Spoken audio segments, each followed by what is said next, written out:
As a matter of fact, he used to stand in the middle of the door. So when my mother passed, he'll nudge her, my father. And then when he went and asked for her hand from my grandmother, I should have said that when they left Erzurum, my grandmother had, by the way, my grandmother lived with us until she passed away.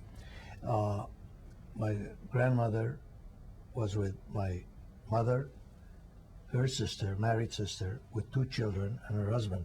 They got separated in Erzincan on the way from Erzurum to Erzincan before they reached Iraqi borders. And we never heard from them, and afterwards they heard that they were massacred. So only my mother was left with my grandmother, my mother, and then they came to Mosul. So when my father came to ask for her hand, my mother threw him out and said, "Get out of here," my grandmother. Threw him out. He says, "Enough already." He says, "I gave one daughter to a tailor, not another one to a tailor." So, but my father insisted. I'm glad about that. And they finally got married in 1917. I want to ask you, and I know it's not easy, but I want to ask you to talk more about what you learned from them about what was going on before they left. And for instance, what led to being part of the exodus, being part of the caravans, for instance. I think people watching won't know whether the caravans were organized by the government or were people fleeing in groups for protection, what exactly they were about. So anything you can tell me about what was going on before then and leading up to then, and something about that. I think they started by my grandparents. My mother's grandfather the father was very wealthy. They owned mills. And so they were the first one, the rich, wealthy class, they were the first one that they were asked to leave. What they told them is exactly what happened at the Holocaust. They said, "We're just going to relocate you." They got them out to the borders, and when they got out of the border, it was desert.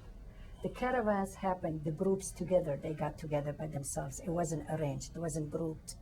As they all were led to the border, they all faced to each other in the desert. So these groups were there. Maybe he can elaborate more. No. The government gave notice.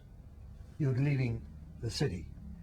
So, but because of the Erzurum being close to the Russian border, this is northeast of Turkey, Erzurum.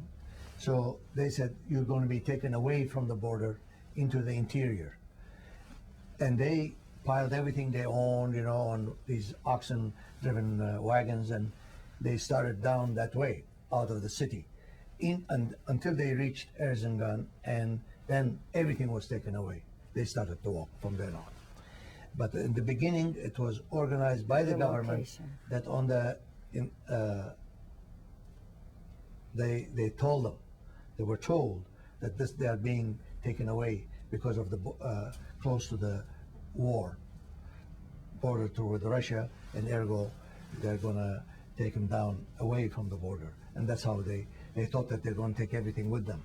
But before they left the city, they already started, like my sister said, they were taking the notables and killing them. My mother did not see her father, but the caravan that came out of Erzurum after my mother, they found his naked body in a ditch, my grandfather's body. He was a pretty big man, I understand, 6'2", and so they knew he was the one, and they recognized him lying there in the ditch with his throat cut. So that's how my grandfather died. From my mother's side, one day we sat down with my mother and she started counting. She lost about 50 of her family, uncles, aunts, children, the whole thing. But my father's side, no. He lost only a younger brother. Another brother, 2 brothers were out of Turkey at the time of the massacres. So, and my father escaped, of course. But they didn't have much of a loss, my father's side. But and that's in life. But my mother's side, they were completely massacred. Nobody came out except my grandmother and my mother. from 50 people. Yeah. So